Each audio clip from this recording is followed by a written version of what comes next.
भारत में अंग्रेजों का शासन चल रहा था और एओ ह्यूम नामक retired ICS Indian civil services, उन्होंने प्रेरणा दी,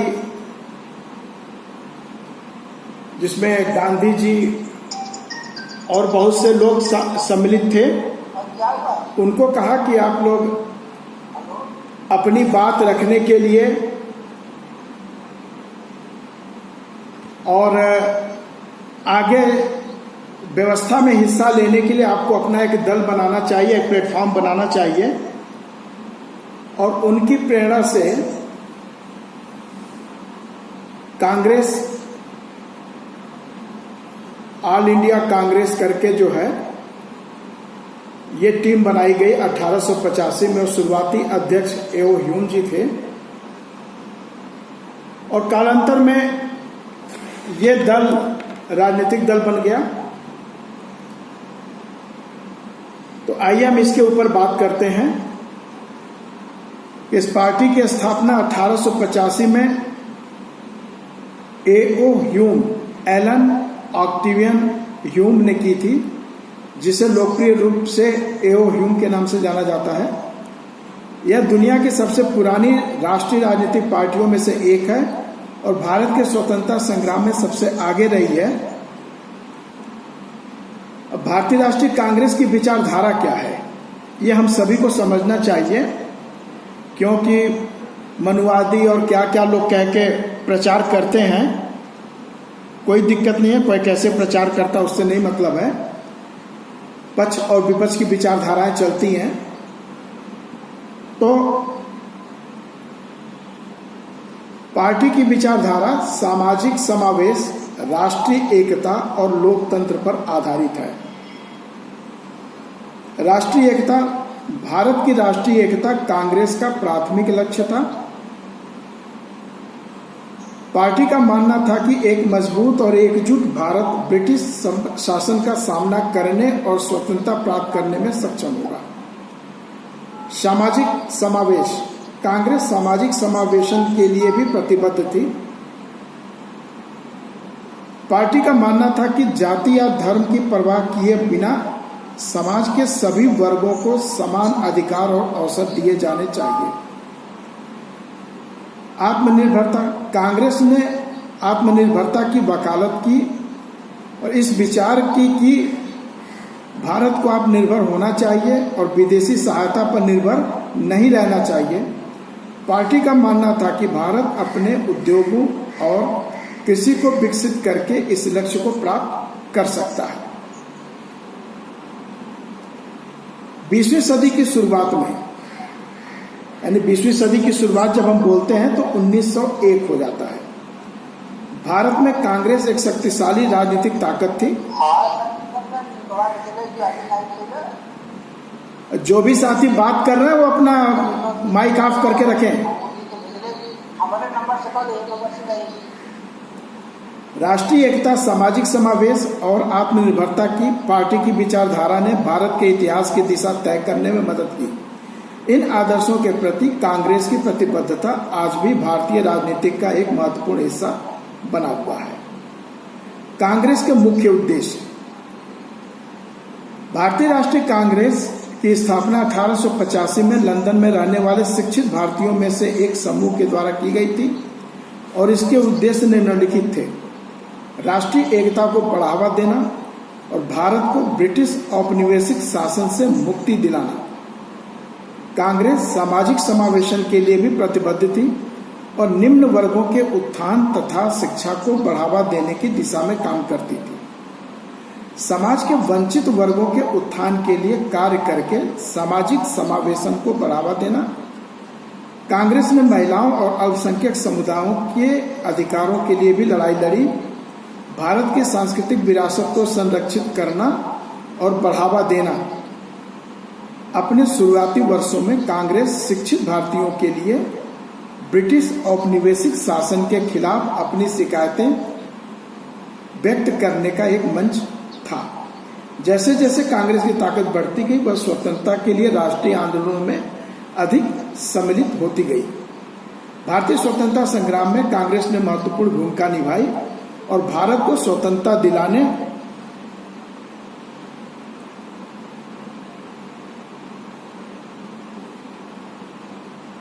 भारतीय स्वतंत्रता संग्राम में कांग्रेस ने महत्वपूर्ण भूमिका निभाई और भारत को स्वतंत्रता दिलाने में महत्वपूर्ण भूमिका निभाई। स्वतंत्रता के बाद भारतीय राजनीति में कांग्रेस मुख्य पार्टी बनी रही। स्वतंत्रता के बाद से अधिकांश समय तक पार्टी सत्ता में रही है और आधुनिक भारत के निर्माण में प्रमुख भूमिका निभा रही है।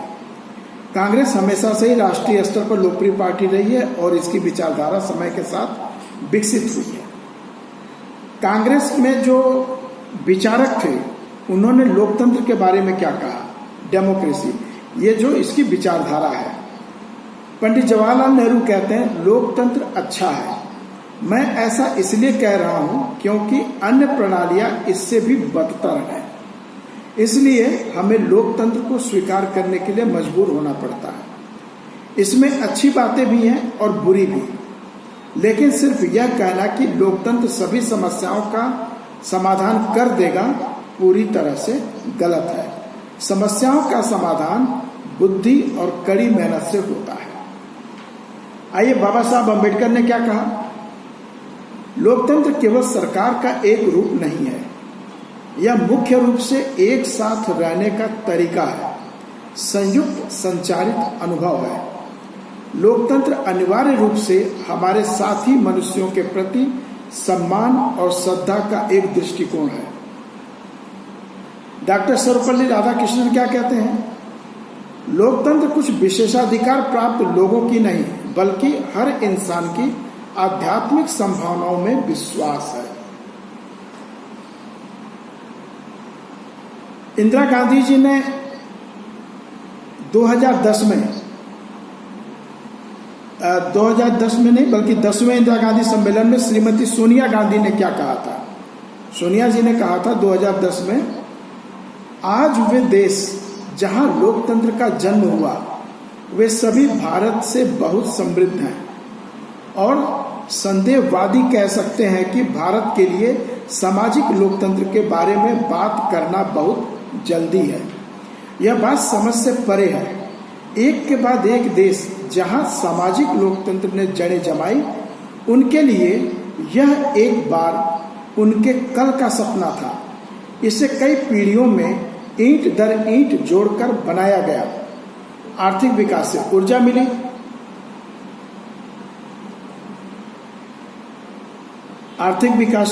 ऊर्जा मिली, बदले में मानव विकास के लिए अवसर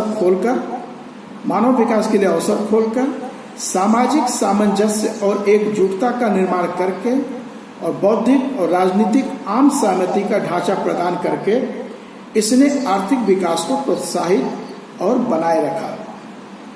उन देशों में सामाजिक लोकतंत्र न केवल अच्छी राजनीति साबित हुआ, बल्कि यह अच्छी अर्थव्यवस्था भी साबित हुई।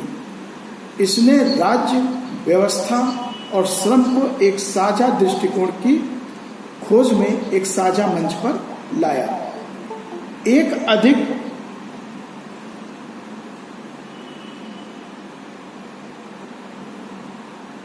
उसने राज्य व्यवसाय और श्रम को एक साझा दृष्टिकोण की खोज में एक साझा मंच पर लाया।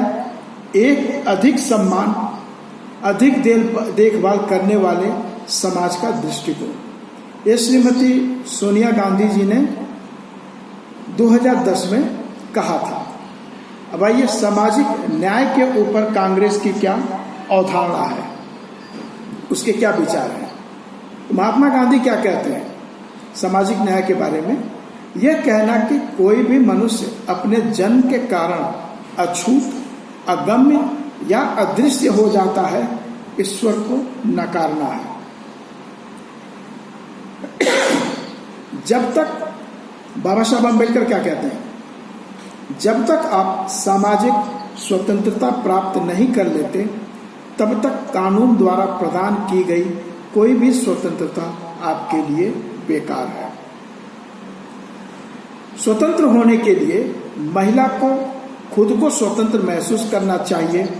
पुरुष से प्रतिद्वंदिता में नहीं बल्कि अपनी क्षमता और अपने व्यक्तित्व के संदर्भ में। ये बात कही है महिलाओं की सच्ची मुक्ति। इस विषय पर नई दिल्ली में अखिल भारतीय महिला सम्मेलन के उद्घाटन पर 16 मार्च 1980 को तत्कालीन प्रधानमंत्री श्रीमती इंदिरा गांधी जी ने ये बात रखी थी कि स्वतंत्र होने के लिए महिला को खुद को स्वतंत्र महसूस करना चाहिए, पुरुष से प्रतिद्वंदिता में नहीं बल्कि अपनी क्षमता और अपने व्यक्तित्व के संदर्भ में। सोनिया गांधी जी ने क्या कहा 30 सितंबर 2013 को तिरुवनंतपुरम में, हम चाहते हैं कि सभी लोग एक साथ मिलकर एक नए भारत की ओर आगे बढ़ें। जाति, पंथ या क्षेत्र के कारण किसी को भी पीछे नहीं छोड़ा जाना चाहिए, दरकिनार नहीं किया जाना चाहिए और हम जवाहरलाल नेहरू, इंदिरा गांधी और राजीव गांधी के भारत को सामाजिक न्याय पर आधारित एक आधुनिक राष्ट्र बनाने के सपने को आगे बढ़ा रहे हैं।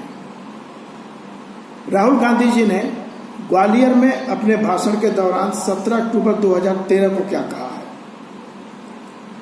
क्या विकास से ज्यादा कुछ महत्वपूर्ण है? क्या विकास से ज्यादा महत्वपूर्ण कुछ है? वो खुद उत्तर देते हैं, हाँ है। इज्जत, गरिमा। गरिमा के बिना विकास नहीं हो सकता। सरकार का क्या मतलब है? इसका मतलब है हर नागरिक की गरिमा सुनिश्चित करना। हर कोई, महिला, युवा, बूढ़े, दलित, आदिवासी।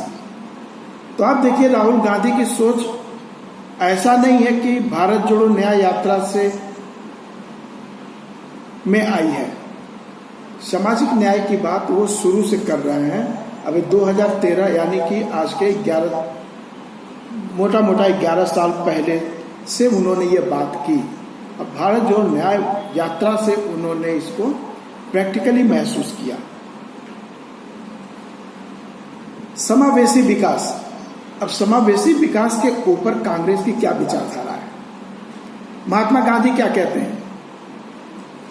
मैं तुम्हें एक ताबीज दूंगा, जब भी तुम संदेह में हो या जब अहंकार तुम्हारे साथ बहुत अधिक हो जाए तो निम्नलिखित परीक्षण लागू करें। सबसे गरीब और कमजोर आदमी का चेहरा याद करो जिसे तुमने देखा हो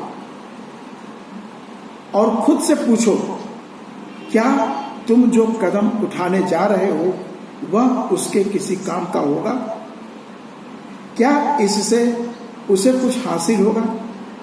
क्या इससे उसे अपने जीवन और भाग्य पर नियंत्रण मिलेगा? दूसरे शब्दों में, क्या इससे भूखे और आध्यात्मिक रूप से भूखे लाखों लोगों के लिए स्वराज आएगा? तब तुम पाओगे कि तुम्हारे संदेह और तुम स्वयं पिघल जाओगे। ये महात्मा गांधी ने कहा था। आइए आगे देखते हैं। पंडित जवाहरलाल नेहरू ने 13 अक्टूबर 1949 को समावेशी विकास पे क्या कहा? समावेशी विकास का मतलब है इंक्लूसिव डेवलपमेंट, मतलब समाज के सभी वर्गों को अपने साथ लेकर के विकास के रास्ते पर बढ़ना।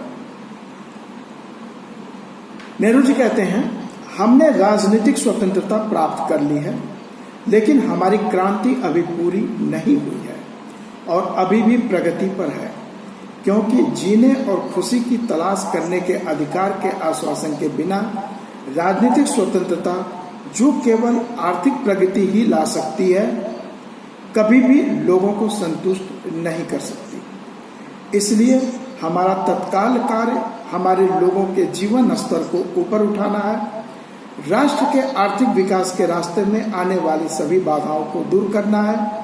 हमने भारत की प्रमुख समस्या से निपटा है, क्योंकि यह आज एशिया की प्रमुख समस्या है, कृषि समस्या। भूमि स्वामित्व की हमारी प्रणाली में जो कुछ सामंती था उसे बदला जा रहा है। यह बात उन्होंने पहले संविधान संशोधन के पहले से कही संविधान संशोधन का पहला था संपत्ति के अधिकार को खत्म किया गया।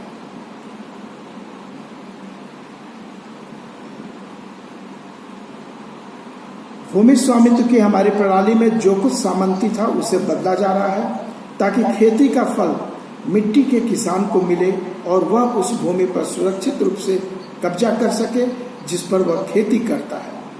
ऐसे देश में जहां कृषि अभी भी प्रमुख उद्योग है, यह सुधार न केवल व्यक्ति की भलाई और संतुष्टि के लिए बल्कि समाज की स्थिरता के लिए भी आवश्यक है। ये नेहरू जी के कथन थे। 13 अक्टूबर 1949 को अमेरिकी कॉन्फ्रेंस में उन्होंने कहा था।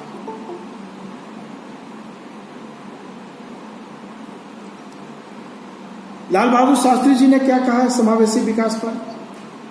आर्थिक मुद्दे हमारे लिए सबसे महत्वपूर्ण हैं और यह सबसे महत्वपूर्ण है कि हम अपने सबसे बड़े दुश्मनों गरीबी और बेरोजगारी से लड़ें, चाहे वह कृषि हो या औद्योगिक विकास या फिर अन्य क्षेत्रों में विकास।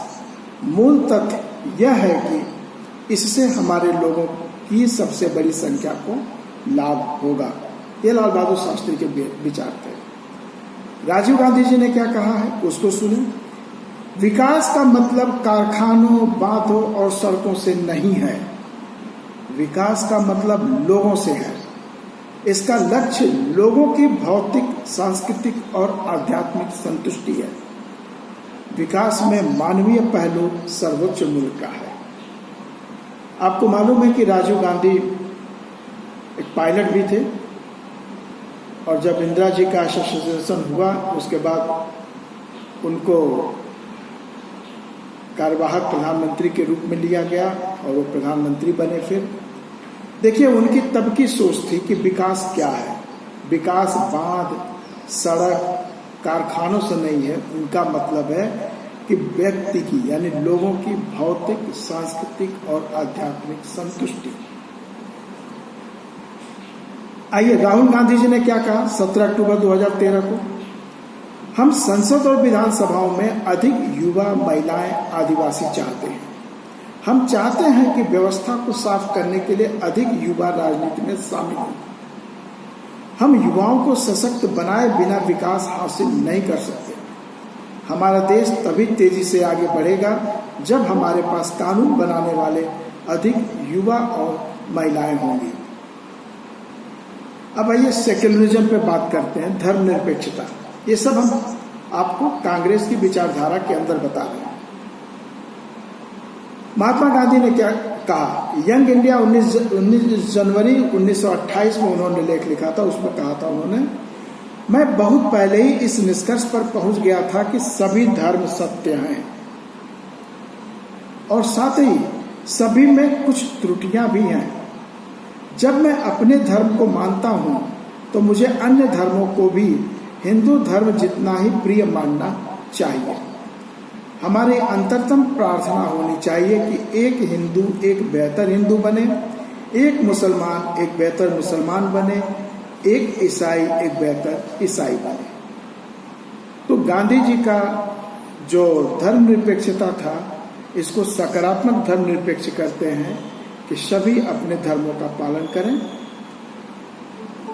और एक सच्चा व्यक्ति बने। पंडित जवाहरलाल नेहरू क्या कहते हैं? हम भारत में एक धर्मनिरपेक्ष राज्य की बात करते हैं।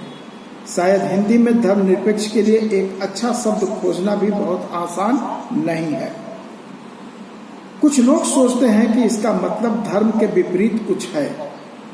यह स्पष्ट रूप से सही नहीं है। इसका मतलब यह है कि यह राज्य है जो सभी धर्मों का समान रूप से सम्मान करता है और उन्हें समान अवसर देता है कि एक राज्य के रूप में यह खुद को किसी एक धर्म या आस्था से जुड़ने की अनुमति नहीं देता है। तब राज्य का धर्म बन जाता है। इसका मतलब बड़ा स्पष्ट है पंडित नेहरू का कहना कि राज्य के लिए सभी धर्म और उसके फॉलोअर्स समान होने चाहिए। राज्य को किसी धर्म में सोकाल जो धर्म है उसके साथ मिंगलअप नहीं होना चाहिए। यह धर्म या आस्था के साथ जुड़ने की अनुमति राज्य को नहीं देता।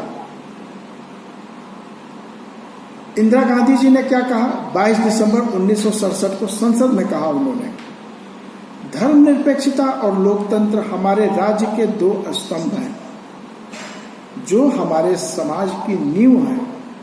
अनादिकाल से हमारे अधिकांश लोग धर्मनिरपेक्ष, धार्मिक सहिष्णुता, शांति और मानवता की अवधारणाओं से जुड़े हुए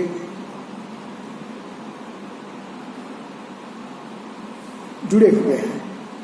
यहां भी देखिए, जब ये अनादिकाल की बात होती है तो रियली अनादिकाल में कहीं धर्म विशेष का वो नहीं था। जिसको जो लगता था सभी का सम्मान होता था। अब अनादिकाल से अब जाते हैं तो भारत का धर्म ही बौद्ध धर्म था, और जो आजकल गोंडी धर्म और ये सारी चीजें कही जा रही हैं, ये सारे के सारे डेवलप करके बौद्ध धर्म में आए हैं। राजीव गांधी जी ने क्या कहा है? 9 अक्टूबर 1986 को सांप्रदायिकता के खिलाफ भारत के संघर्ष पर राष्ट्रीय संगोष्ठी में राजीव जी ने जो विचार रखे वो ये है, धर्मनिरपेक्षता हमारी राष्ट्रीयता की आधारशिला है। धर्मनिरपेक्षता को अंग्रेजी शब्दकोशों में परिभाषित नहीं किया गया है, जहां इसे गैर धार्मिक या धर्म विरोधी के रूप में परिभाषित किया गया है, बल्कि धर्मनिरपेक्षता को पंडित जी ने, मतलब जवाहरलाल नेहरू ने, सर्वधर्म समभाव के रूप में परिभाषित किया है, जो हमारे देश में हर धर्म को पनपने की अनुमति देता है।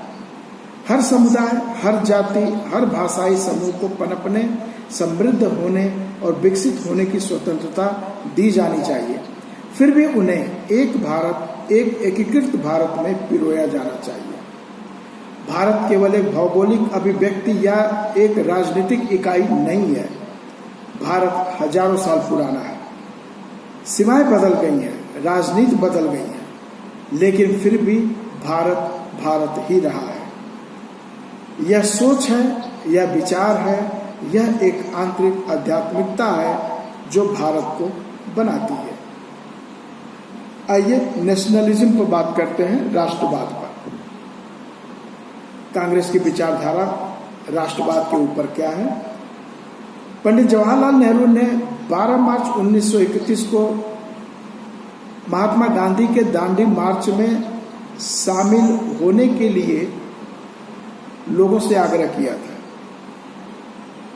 जो दांडी मार्च है, जिसको नमक सत्याग्रह भी बोला गया, सविनय अवज्ञा भी बोला गया, ये 12 मार्च 1931 को पंडित जवाहरलाल नेहरू ने लोगों से आग्रह किया, युद्ध का मैदान आपके सामने है, भारत का झंडा आपको बुला रहा है और स्वतंत्रता स्वयं आपके आने का इंतजार कर रही है। अगर भारत मर गया तो कौन जीवित रहेगा? अगर भारत जीवित रहा तो कौन मरेगा? ये राष्ट्रवाद था जवाहरलाल नेहरू जी का। दादा भाई नौरोजी ने कांग्रेस के अधिवेशन 1893 लाहौर में अपने अध्यक्षीय भाषण के दौरान क्या कहा? राष्ट्रीयता पर हमें हमेशा याद रखना चाहिए कि हम सभी अपनी मातृभूमि की संतान हैं। वास्तव में मैंने कभी किसी अन्य भावना से काम नहीं किया, सिवाय इसके कि मैं एक भारतीय हूं और अपने देश और अपने सभी देशवासियों के प्रति कर्तव्य करता हूं। चाहे मैं हिंदू हूं, मुसलमान हूं, पारसी हूं, ईसाई हूं या कोई अन्य पंथ हूं, मैं सबसे पहले एक भारतीय हूं। हमारा देश भारत है, हमारी राष्ट्रीयता भारतीय है। सरदार वल्लभ भाई पटेल क्या कहते हैं? इस मिट्टी में कुछ अनूठा है जो अनेक बाधाओं के बावजूद हमेशा महान आत्माओं का निवास स्थान रहा है। लाल बहादुर शास्त्री क्या कहते हैं राष्ट्रवाद के ऊपर? हमारे इस विशाल देश में लोग अलग अलग धर्मों को मानते हैं, अलग अलग भाषाएं बोलते हैं, अलग अलग कपड़े पहनते हैं और अलग अलग रीति रिवाजों का पालन करते हैं, लेकिन हम एक राष्ट्र हैं। स्वतंत्रता के लिए हमारे संघर्ष का इतिहास और हमारे भविष्य के विकास में हमारा विश्वास हमारे साझा बंधन है। राजीव गांधी ने क्या कहा अमेरिकी कांग्रेस के कॉन्फ्रेंस में 1985 में? भारत एक पुराना देश है लेकिन एक युवा राष्ट्र है। हम अधीर हैं, मैं अधीर हूं और मेरा भी एक भारत का सपना है, मजबूत, स्वतंत्र, आत्मनिर्भर। अब भारतीय राष्ट्रीय कांग्रेस का लक्ष्य, उद्देश्य क्या है? भारतीय राष्ट्रीय कांग्रेस का उद्देश्य भारत के लोगों की भलाई और उन्नति है तथा भारत में शांतिपूर्ण और संवैधानिक तरीकों से संसदीय लोकतंत्र पर आधारित एक समाजवादी राज्य की स्थापना करना है। तो मित्रों, यह था कांग्रेस की विचारधारा और कांग्रेस के विचारकों, उनके कांग्रेस के फाउंडरों के अपने विचार।